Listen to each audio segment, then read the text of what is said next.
Welcome to AtVenture DealFlow, the podcast where I speak to fundraising founders and the investors who back them. Today, I'm speaking with Femke Delissen, founder of PAVA.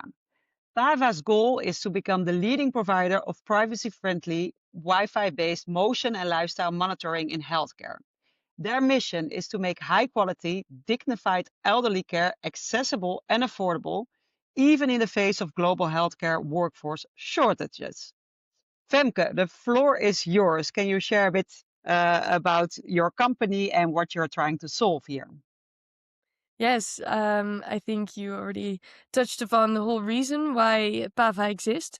So healthcare is facing a structural crisis. So on the one hand, we're dealing with the aging population globally, and on the other hand, we are facing staff shortages, and these are felt more now than ever. And motion monitoring systems is already proven to support the work in elderly care. So they support the healthcare workers in working more efficiently, and it's also raising the quality of the care for the clients. However, today these systems are still underused or misused, and so actually nurses are missing out sometimes on crucial information. So that is why PAVA is existing. And like you said, we do want to set a new standard of non-invasive motion monitoring, and also in an affordable way, because both of these things is actually a big pitfall of why motion monitoring is not used as widely as it should be. So with PAVA, we created a motion monitoring system by using Wi-Fi sensing. So we look at the Wi-Fi signals within the room, and when a resident or client moves through them, they disrupt these signals. So our product, our software, we translate these disruptions into real-time motion or lifestyle pattern monitoring, and provide this information to the healthcare nurses. So providing on information such as activity, nurses can anticipate on incidents such as wandering or falling, but can also reduce unnecessary checks whenever they can. Okay, thank you for your explanation. And what interests me is why did you start this? I mean, did you have an experience with this, or how did you see that this is really such a big problem? Yeah. So together with my two co-founders, Daan van der Wind and Tom de Leeuw, we all studied the master's artificial intelligence. So we're all with a technical background, but we all have grandparents or family members that are involved in the elderly care. And from our studies, we really felt an urge to bring technology to practice, where our masters really focus on getting high accuracies. It's not very practical in use, and especially in the elderly care, there's actually such a big gap between Hmm. what is possible and what is used on the work floor. So it started as a part-time after studies, looking at the markets, look at the technology, what do nurses need, and it's actually a blessing and a curse that we're not from the healthcare sector itself, because we couldn't assume anything, but that meant that we really had to go into the field, ask the nurses, ask the residents, what is the pitfalls? Why is the data not used to its Hmm. potential? And so a few reasons came from that it's invasive. So cameras are used, or wearables, but especially for people with dementia, it's So not that's what you mean with invasive, right? So that indeed, right. indeed with cameras, of course, people might not feel so comfortable with that, and with your solution, people feel quite comfortable because nobody sees them, knows Yeah, what they're doing. It's just really to check their security. exactly. It's just you only choose what you see. So you don't need to Hmm. constantly be monitored. If you want to see if someone at night with dementia wanders off at night, at least you can only see that, and you're not Hmm. constantly being watched. And for the alternatives is a wearable, but people forget that. And um, the implementation is a big factor that we saw that is holding monitoring from being used. the cost of it and the difficulty, so the not user friendliness. That's Yeah. more from within the healthcare board or the decision makers. And we found Wi-Fi sensing, and we actually saw that Wi-Fi sensing was used in home security to see if there's someone breaking into your house. But then we thought that is such crucial information. If someone is someone moving, where are they moving, how much activity is there, and from that you can derive a lot of information. Mhm. So we actually used a existing technique that has not been used in healthcare yet. So we're Yeah. actually bridging those two. Yeah. And so about your team then indeed. So you already explained a little bit who else is on your founding team. So that's great. So you all know each other from university then, Yeah. and you all started this together. So that's a great start. So you say you all three have a technical background. How do you divide activities within your team? So who's doing what? And let's say with this funding round, are you also thinking to hire more people? Can you explain a bit about your team? Yes. So let me start with Tom. He is a hobbyist in like from he was since he was little, home care solutions. He was trying to make his own games and everything. So he's actually responsible. He's going back to his hobby from child Hmm. on. He Cool. is working on the devices. So we Yeah. buy these hardware devices off the shelf. You might have them at home, and he makes sure that data comes out of it. Then we have Dan, and he is sticking to actually his AI masters. He makes sure that the insights that we provide are of high accuracies. So the data that he gets from Tom, he makes use of it. So he says there's activity in location X or the patterns that we derive from that. Then he gives it back Hmm. to Tom and he makes sure that the backend is all right and the dashboard that the notifications get to the nurses in the right order. And I am on the commercial side. So I have a way more interest in the commercial side. So the sales, the fundraising, but also the commercials, anything that's on that side. And Okay. exactly with this funding round, we now have 4 part-timers that are supporting us. So since the summer, we received the Rabobank Innovatielening. With that, we could hire 4 part-timers to support, 3 on the technical side and 1 on the commercial side with me. And why we are fundraising is indeed to actually grow. We have set a good foundation, but now we need to grow, especially more on the sales side. We have to move now from development to a sales focus. Yeah. The product is ready, the MVP is there. We just need Mm. to get going. Yeah. And you have someone already then, well, you think of someone to be hired as soon as you get the funding in for Yeah. that commercial role. Yes, we really are. So it's a twofold. So Yeah. we want to stick to being a technical product. As we see, there's already a lot of healthcare services. And yes, Hmm. they are better at being the bridge between healthcare and technology. So we want to provide our insights as an API integration on existing networks that are already flowing there. Yes, we want to have our own knowledge of it. We have an advisory board, which actually someone is looking with us that really has that role, has been in our position right in between technology and healthcare. And Hmm. we are actively going through the night shifts to really get the on floor experience. Yeah. In the best case scenario would be adding someone on our team who has experience in being Yeah. a nurse or even advisory. But there are, um, besides us, really wanted to focus to being a software and a technical product and company.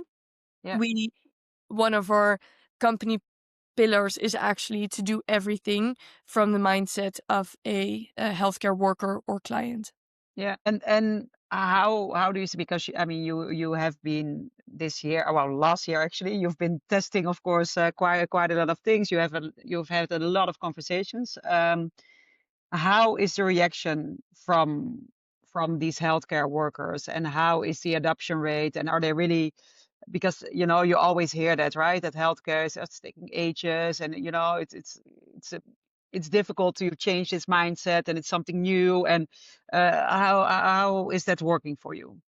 We have learned that all the cliches are true. The sales Hmm. cycle are very long. However, we also see the pitfalls of why some systems don't work is actually it is not profitable. So a lot of systems, for example, cameras or radar who can also detect motion within the room. Hmm. Just the hardware, just the software, the installation processes of cables or installing it somewhere in the room, the installation, but also the deinstallation when one of the residents passes, moves out, that is so costly that actually Hmm. the user unfriendliness of the systems is actually making them not profitable and Yeah. thus not scalable. So we have simple plugs for in the wall. Yeah. For us, we really want to maintain the installation very simple. Put it in the socket, connect to the Wi-Fi, and that is it. And then you Yeah. can start monitoring. Yeah. So there's definitely, and then also we have to really consider all the workflow processes of the current systems. And that's why also we really want to stay focused on being the universal sensing layer and connecting with the API integration to whatever system is flowing there instead of changing the whole Yeah. Making something architecture. totally new, basically. Exactly. So you're just tapping in to the current workflow, basically. Because that is the role of the board of the healthcare homes. They need to make their decision of how they are working more efficiently by Yeah. relying on technology. But the Yeah. vision for that and the use of technology, we can't force them to use that. No. Yeah. How would it work? Because I see, I mean, of course, if you, I can see now how it looks like. It's just the plug, they put it in. So they will see then on their side on a screen, maybe something bleeping if something weird is happening or something out of the ordinary, probably something moving or not moving while you expect it to be different, right? I think that's how it's working then. Yes. So again, that Yes. is twofold. So one, in the healthcare home settings, we give real-time information, such as Hmm. if nothing is happening in the room, someone is quiet, the residents can be left undisturbed. One of the Hmm. biggest pain points of the nurses, but also residents, is being disturbed unnecessarily. Imagine you're sleeping and someone walks in just checking Yeah. if you're okay. You wake Yeah. up and you've woken up someone, which Yeah. actually for people with dementia triggers activity even more, Yeah. causing more unrest in the rest of the night. So that's one fault. Second, if they see activity during the night, they give their own conclusions. So the night shifts actually know exactly who lives where, and they see, for example, for Laurie, okay, it's fine. She can get up to the restroom and come back. Hmm. No notification is necessary because the alarm fatigue is real. But for example, Femke, she's very unstable. The moment she gets up, she's so in danger of falling. We want a We need to notification get as in. soon as Yeah. they sit up straight so we can anticipate on any falling. Mm.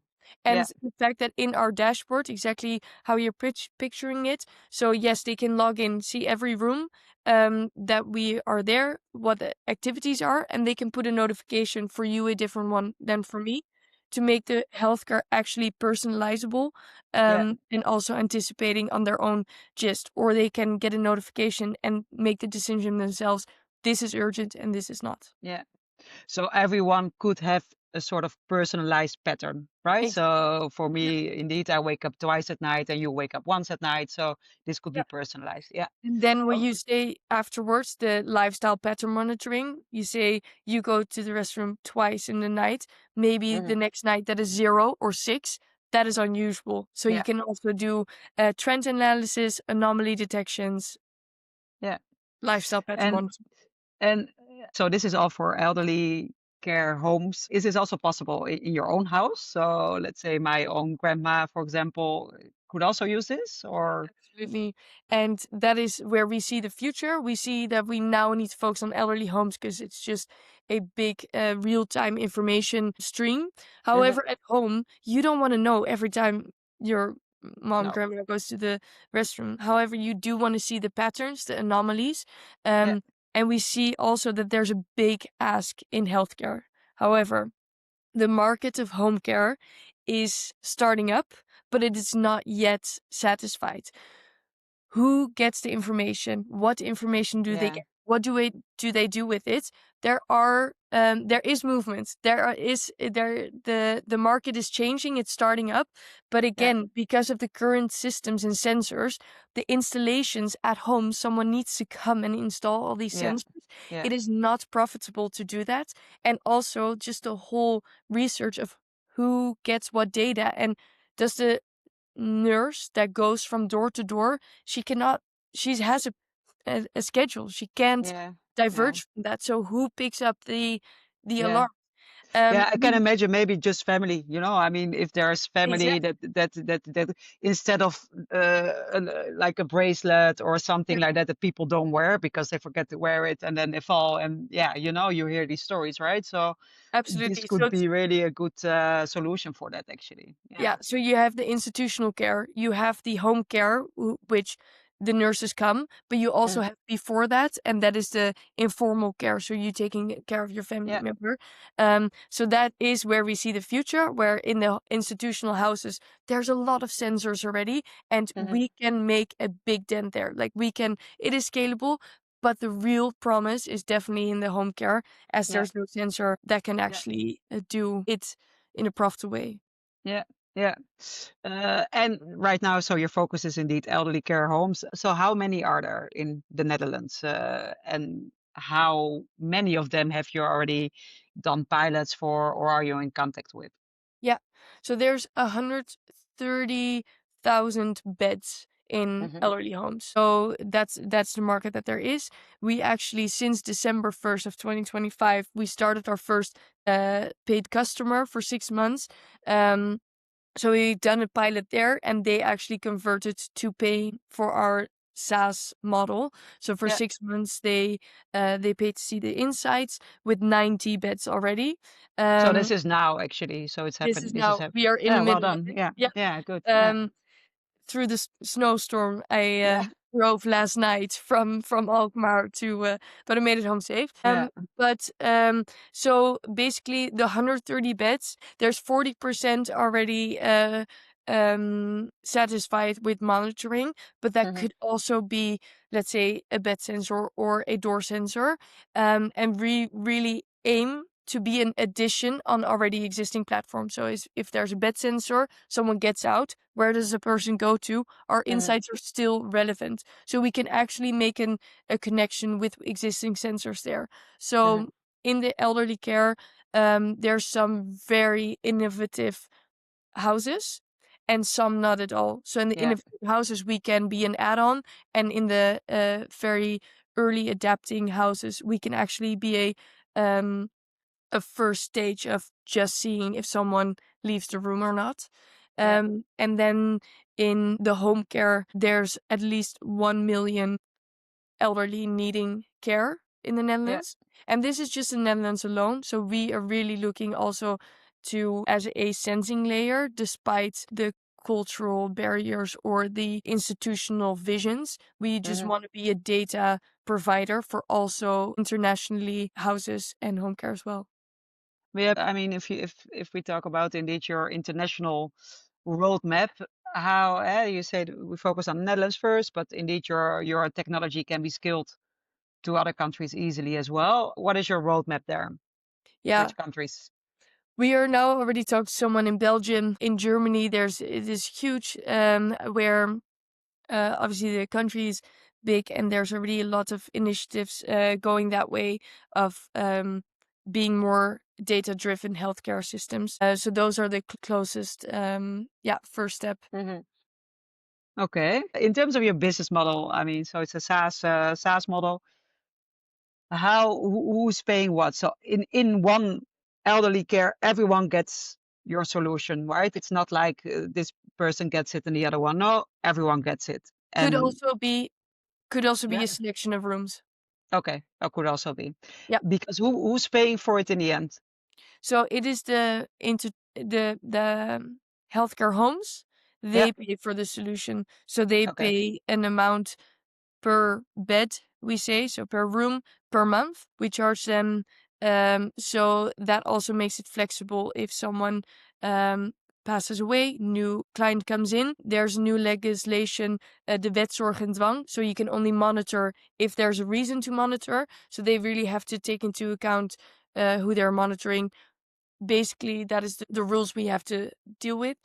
But big institutional homes provide, actually, they want to roll it out so you actually have eyes in the whole building, so you can actually make that efficiency. You Yeah. can make work more efficient. And on the other hand, you can put it for if you really want to take into account a few people that you are worried of falling, or you just want to know if they get up and get out, you can also put it in there.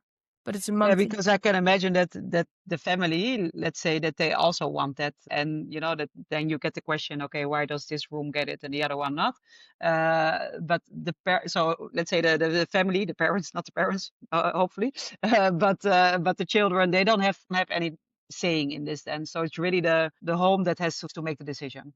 The family or the client, if they can themselves, have to give consent. Yeah. Yeah. Okay. Okay. Yeah. So you say, you have one paying customer basically, so they converted. So that's really well done. What else can you say about traction, revenues? Where are you going to? What is your ambition there? Yeah, we are now talking mostly at healthcare homes directly, but they are dealing with system integrators. So we want to provide our information through the existing networks that they already have within the home, Hmm. which makes our product quite scalable. So there's system integrators that are operating in different homes. So by that, if we make one connection, you can actually give that also to other homes. So Hmm. our ambition is now to go to 40 clients within 2026, Hmm. and then also go to a revenue of 100,000 euros. Okay. And for next year, can you already say something about that, or? Yeah, we do want to grow to 600,000, and we see the scalability, especially through the connections that we make with the either system integrators, the other suppliers. So since we Hmm. are an add-on sensor, if we already make a good connection, um, with an API connection, I mean with that, Yeah. you can also scale with those existing customers. Yeah. And we are already talking to several suppliers of looking at, this is their proposition, this is ours. What is the benefit of having the combined? Hmm. And same with the system integrators. So through that, we see a big scaling channel. Yeah. And that's only the homes, right? So these numbers are only about the home. Yeah. So I mean, is there a plan to go into this house care, home care as well? Is that on the roadmap as well? Definitely by the end of 2026, we definitely want to have our first pilots. We already Hmm. have all the systems in our homes. In some, we are working together with some institutional houses that want to innovate with us. Hmm. So actually, the innovation managers have it at their homes as well, just to see how it works. You And should test, and yeah, yeah, yeah, yeah. exactly. And yes, we really have to focus on our own sales now. So focus is key, Hmm. but Yeah, also the fact they, from within healthcare, they know what their clients want. They know what their institution can offer the home care clients. So it's actually a really nice partnership to also already kind of pilot with that. By the yeah, end of this year, we do want to start with them in the first home houses. yeah. Okay. And that, in terms of the business model there, is that then paid by the insurance or No.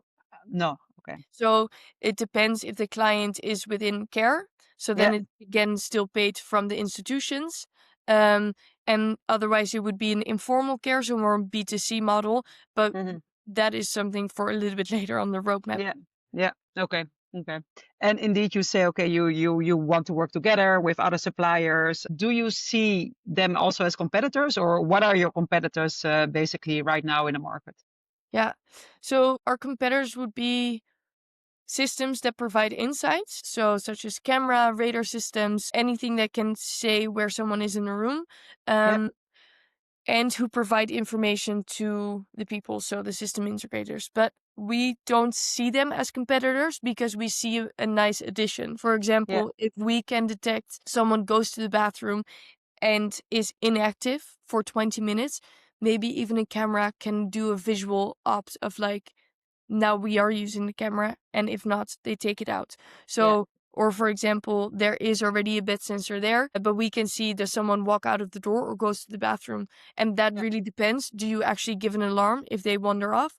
Or can we not yet send an alarm because someone is still busy in the room? So we actually try to not see them as competitors, but we see them as partners. And in the home care settings, there are already also, again, existing platforms that provide the service between technology and healthcare providers. And the current system is that they make use of so many different sensors, a DUR sensor, a bed sensor, a camera, and they combine all information and provide a full package of information to the healthcare.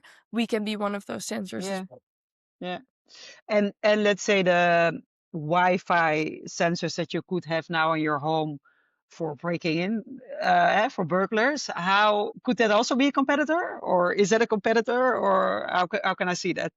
We don't see that because that is why we have developed our product with the healthcare in mind. Yeah, It Our product won't succeed if you give unnecessary or wrong information to the healthcare. They don't want to see every time someone gets up, even though we no, can. They don't want to yeah, see their lifestyle if they're not interested in it.